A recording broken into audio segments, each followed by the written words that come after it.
Welcome to this explainer. I am absolutely thrilled to have you here today. Okay, I want you to imagine, just for a second, that you are the most powerful person on Earth. You command an unrivaled military force, you control literally unprecedented wealth, and the lives of millions depend entirely on the decisions you make every single day. Absolute power. And yet, every night, just to keep from completely losing your mind, you have to retreat to a private diary. You're writing notes to yourself, just trying to stay grounded. It sounds like a total paradox, doesn't it? But this was the actual reality for Roman Emperor Marcus Aurelius. Today, we are unpacking his private journal, famously known as Meditations. Okay, let's dive into this highly practical survival toolkit that maps ancient philosophy directly onto our modern frustrations. Here's our agenda for today. We'll start with the emperor's private journal, then move to the dichotomy of control, dealing with difficult people, memento mori, and time, and we'll wrap up with your impregnable inner citadel. Let's get into it. Section 1. The Emperor's Private Journal, Ruling in Chaos. Now, to really grasp these lessons, we first have to understand the man behind them. And we need to look at Marcus Aurelius not as some untouchable marble statue of a god, but as a deeply relatable leader who was seriously struggling with the immense, crushing weight of his daily duties. Born in 121 AD, he reluctantly took the throne at age 40. He honestly didn't even want the job. He saw it as a massive burden. And just think about his next 20 years. Plagues killing millions, brutal wars, his own trusted generals rebelling against him, just constant, never-ending crises. He wasn't sitting around writing a textbook for us to study in a cozy classroom. He was desperately practicing these concepts in real time, often scribbling away in a freezing military tent, just trying to survive 2 decades of unimaginable stress. Section 2. The dichotomy of control, the core practice. So, what truly dictates your daily peace of mind? Marcus figured out pretty quickly that if he tied his inner peace to the totally chaotic events of the Roman Empire, he was going to be miserable. So the framework he relied on is called Stoicism. It asserts a simple but honestly really difficult truth. You cannot control external events, you can only control your response to them. And while Stoicism was actually founded way back in Athens around 300 BC, it was this Roman emperor who perfectly weaponized it for daily survival. Which leads us to this absolutely incredible realization. Look at this quote, "You have power over your mind, not outside events. Realize this and you will find strength."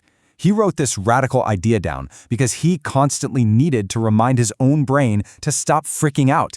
He'd forget, he'd get angry, he'd get frustrated, and then he'd have to literally tell himself, okay, stop, this is not in your control. Let's look at how this practically applies to us right now. On the left, you've got the very short list of things you actually control. Your thoughts, your judgments, your intentions, and your actions. That's pretty much it. On the right is the massive list of things you don't control. Think about being stuck in dead-stop traffic when you're already late for a huge meeting. You are raging, you are gripping the steering wheel, but guess what? Your anger isn't moving those cars 1 single inch. The traffic is completely outside your control. Raging about it only clouds your judgment and creates your own suffering. Let's build on that for a second. Look at the distinction here between pain and suffering. The traffic jam is just a neutral fact. It's an inconvenience. That is the pain side of the equation. But your judgment that the traffic is a complete disaster, that your entire morning is ruined forever, well, that is the suffering. And that suffering is 100% self-inflicted by your own judgment. Section 3. Dealing with difficult people. Marcus's daily challenge. Okay, so we've covered traffic jams, but let's pivot from ancient traffic jams to something even more universally frustrating, which is dealing with extremely annoying people. Because even as Emperor Marcus definitely couldn't avoid them. I always love this quote. Just imagine starting your morning by telling yourself, "Today I shall be meeting with interference, ingratitude, insolence, disloyalty, ill will, and selfishness." Now, this wasn't Marcus just being a pessimist. This was actually a brilliant preparation tactic. He deliberately expected incompetence and malice, so that when it inevitably showed up, he could respond with patience instead of being shocked and outraged. When you do face those difficult people, here is the exact 4-step playbook you can use. Let's walk through a modern example. Say you have an arrogant coworker who keeps interrupting you in a meeting. Step 1, recognize your anger. Don't push it down, just acknowledge, okay, I'm angry right now. Step 2, examine your judgment. Why are you angry? Well, because you feel disrespected. Step 3, question that judgment. Is their rude behavior in your control? No. Does your actual self-worth depend on their respect? Absolutely not. And finally, step 4, choose a rational response.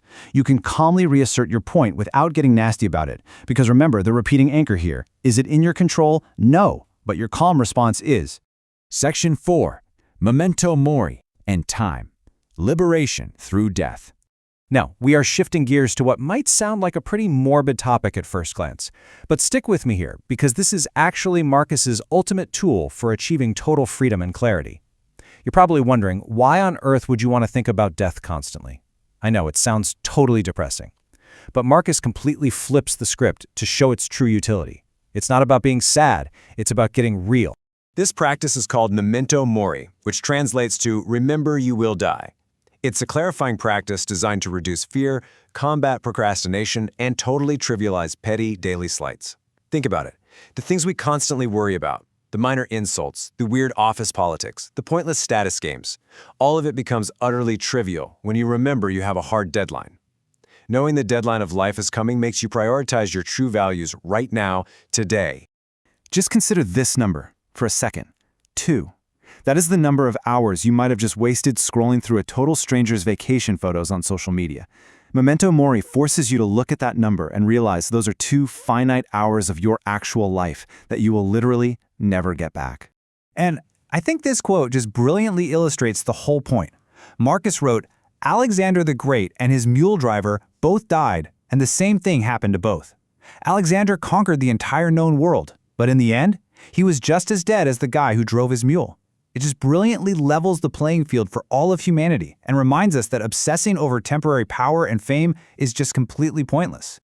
Section 5. Your impregnable inner citadel, protecting your peace. And this brings us to the climax of our explainer. If you can master the dichotomy of control, if you can deal with difficult people calmly and use your limited time wisely, you begin to construct what Marcus called the inner citadel. Nowhere can a person find a quieter or more untroubled retreat than in his own mind. He envisioned this inner citadel as an actual fortress. It's the place where your true, uncorrupted, rational self lives. And if you build it right, it is completely untouchable by the chaos of the outside world. Let's look at how this fortress actually holds up in real life. Imagine a colleague straight up steals your idea and takes credit for it in front of your boss. The external world has been deeply unfair to you, yes. But consider the facts. Has your actual ability to do good work been destroyed? No. Is your character ruined? No. Your inner citadel remains totally intact. So the crucial point is that while the external world is often incredibly unjust, true harm is only ever self-inflicted by allowing yourself to lose your rational mind and give in to destructive anger. Your reputation can be dragged through the mud, your possessions can be taken, your body constrained, but your mind remains forever free. And remember, Marcus Aurelius wasn't just theorizing about this from a comfy armchair. He lived this reality through betrayal, through devastating war, and actual assassination attempts. Yet he absolutely refused to let those external events define his internal character. So, I'm going to leave you with this final thought to ponder. If an emperor, facing war, plague, and intense betrayal, could conquer his own mind, what is stopping you from doing the exact same thing today? The tools are right here. True power isn't about controlling the world around you. It's about mastering the world within. Let's dive into this. Here is our roadmap for today. 1. The only true good. 2. Duty to the hive. 3. The Stoic response to pain. 4. The cosmic perspective. And finally, 5. The present moment. All right, kicking things off with Section 1, the only true good. It's time to rethink what actually makes a successful life. So society is constantly telling us that success means acquiring more, right? More wealth, better health, a stellar reputation, endless pleasure. But the Stoics, they actually called these things indifferent. Now hold on, that doesn't mean you shouldn't prefer to be healthy or comfortable. It simply means they are completely neutral in the grand scheme of things. I mean, think about it. A rich person can use their wealth to help a community, or they can use it to ruthlessly exploit them. So wealth itself isn't intrinsically good, but look over at the true good: wisdom, justice, courage, and self-discipline. Virtue is the only true good because it's literally the only thing that is always 100% in your control. Nobody can steal your courage. No market crash is ever going to wipe out your self-discipline. And because virtue is the only true good, Marcus completely reframed how he looked at every single hardship in his life. He wrote, "The impediment to action advances action. What stands in the way becomes the way." Now, I know that sounds like a catchy motivational bumper sticker, but it is actually a profound operational shift. Think about it. If life were perfectly easy, you'd never actually have the opportunity to develop courage or patience. The obstacle isn't blocking your path to a good life. The obstacle is the exact path required to practice virtue. Moving right along to Section 2, Duty to the Hive, Navigating Our Social Nature. We don't live in a vacuum, and this brilliantly illustrates the Stoic concept of cosmopolitanism. Marcus wrote, "What brings no benefit to the hive brings none to the bee." You are part of a much, much larger organism. Your well-being is intricately, deeply tied to the well-being of the people around you. And this isn't about self-sacrifice in some martyr sense. It's just enlightened self-interest. When you harm your community, you are quite literally harming yourself. You were born to work together with others. But of course, working with others means dealing with difficult, intensely frustrating people. And Marcus knew all about this. He was constantly surrounded by incompetent advisors and treacherous generals. Yet, his command on how to handle them is amazingly simple. The best revenge is not to be like that. When someone wrongs you, the immediate gut reaction temptation is to retaliate, right? To hold a grudge, to lash out. But doing that just corrupts your own virtue. You end up becoming exactly the thing you hate. The Stoic preserves their own character, realizing that the wrongdoer's vice is their problem, not yours. Which brings us to Section 3, the Stoic response to pain, handling those inevitable setbacks. We literally manufacture so much of our own suffering by blurring the line between an event and our interpretation of it. So the crucial point is, let's take an event. Your car breaks down on the way to work. That is just a neutral fact. It's inconvenient for sure, but then comes the interpretation. This is where we start adding all these optional judgments like I am so unlucky, or my life is a total disaster, or why does this always happen to me? The event is just what it is, the interpretation is entirely optional, and it's usually where all the actual suffering lives. Let's ground this in a highly relatable, modern example.